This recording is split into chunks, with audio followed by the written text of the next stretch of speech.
I was born with a rare visual condition called achromatopsia, which is total color blindness. Color is a light frequency and sound is an audio frequency. So there is a relationship between both. And 15 years ago, I started this project in order to create a system that would allow me to hear colors. So with a friend at university, we created this system in 2003 that transposed light frequencies to sound. So red, for example, has 420 millions of waves per second. If we could hear these amount of waves, we would hear a note between F and F sharp. So we created a system that would allow me to hear the sound of each color. And then I memorized the name that you give to each frequency, so I was able to distinguish colors through sound. This is the scale that is online, so you can find the exact notes of each color. And then when I memorized all the spectrum, I had to get used to the fact that there's color everywhere. So wherever I would look, I would hear electronic music. So there's this is, if you can hear it, I don't know if there's audio output here. Yes. So now you'll be hearing the frequencies of red to orange. And then it goes up and up and up. So there's a lot of color everywhere, so I'm constantly hearing the frequencies of color. And it took me months to get used to it. I don't hear it as loud, but I had to get used to it. Then when I was able to sense all the visual colors, I didn't see why I should stop there. There's many more colors that exist that the human eye cannot sense, but the technology can sense, like infrareds and ultraviolets. So I decided to include infrared perception and ultraviolet perception in the system. So since I sense infrared, I can tell if there's movement detectors in a room. So I can tell if the alarms are on or off in a shop or in a bank, for example.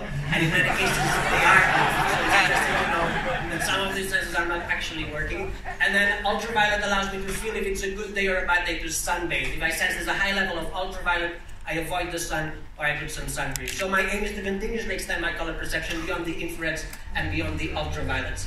When I started this project, I didn't want to use technology to sense color. I wanted to actually have a body part that would allow me to sense color. So I didn't want to use or wear technology. I wanted to become technology, and I first thought of creating a third eye that would be implanted in the middle of my forehead. But then I thought that this would limit my color perception to what I have in front.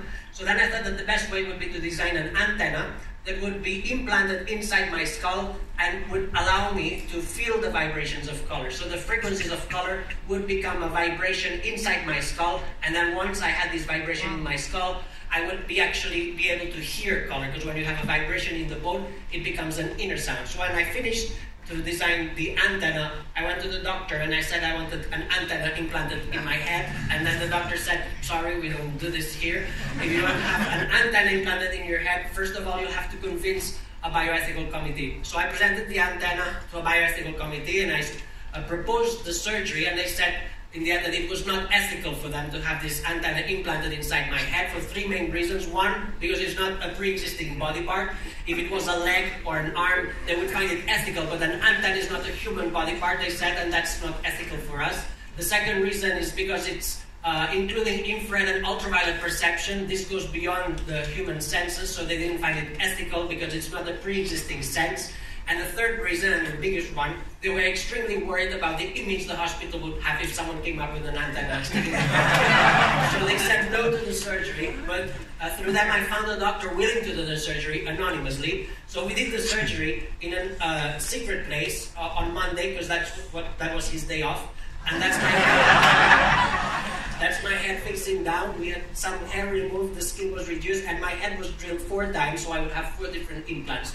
One is this chip that vibrates whenever the antenna detects the dominant color. So the dominant color of the frequency of the color goes inside the skull, and then the vibration it becomes an inner sound. So the chip that vibrates allows me to hear color inside my head.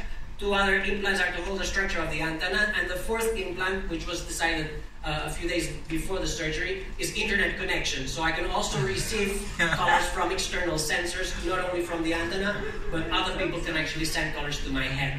So the antenna took 2 months to merge with my bone, so the antenna is now osseointegrated with my skeleton. So this is part of my body now, and this means that I'm officially taller as well, because this is